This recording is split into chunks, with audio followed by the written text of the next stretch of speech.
ગઈકાલે શામળાજી ચેકપોસ્ટ ખાતે અમારી ટીમ શામળાજી પોલીસ સ્ટેશનની ટીમ રેગ્યુલર 31 ડિસેમ્બરના કામગીરીમાં ચેકિંગમાં હતી. એ દરમિયાન એક શંકાસ્પદ બાઇક પોલીસને ધ્યાને આવેલું.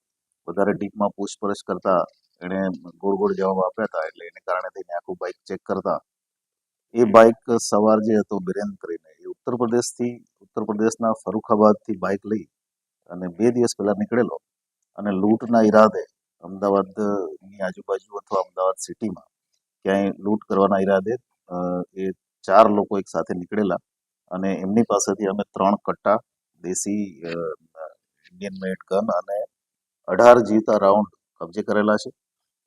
આરોપીનો ઇન્ટ્રોગેશન અત્યારે ચાલુ છે. અમે કોર્ટ પાસેથી 7 દિવસના રિમાન્ડ પણ લીધા છે અને અન્ય આરોપીઓ એમાં પકડવાની કાર્યવાહી માટે એસઓજી દ્વારા તપાસ ચાલી રહી છે અને અલગ અલગ ટીમો અન્ય આરોપીઓ પકડવા માટે અલગ અલગ જગ્યાએ અત્યારે કાર્યવાહી કરી રહી છે. જે આરોપી અમે બિરેન પકડ્યો છે એ આરોપી અગાઉ અમદાવાદ બોપલ ખાતે જાન્યુઆરી મહિનામાં 2025માં 73 લાખની લૂંટ, જેમાં ફાયર આર્મ્સનો પણ ઉપયોગ થયેલો છે, વિથ આર્મ્સ એક્ટ છે. 73 લાખની લૂંટમાં એની ધરપકડ પણ થયેલી છે જે તે સમયે. એ ઉપરાંત અમદાવાદમાં જ ચેઇન સ્નેચિંગમાં એ સામેલ છે. એની સાથેના જે અન્ય લોકો છે એ લોકો પણ અલગ અલગ જગ્યાએ ગુનાઓમાં સામેલ છે. આ જે બંદૂકો મળી છે એમાં સીટ નીચે એણે જ્યાં પાના પકડ રાખવાની જગ્યા હોય ત્યાં આ બધી વસ્તુઓ સંતાડેલી.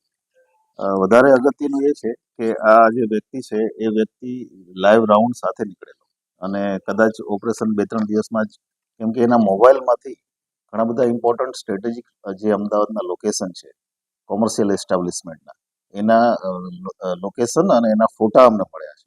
એટલે આગળની કાર્યવાહી એ દિશામાં અમારી ચાલી રહી છે.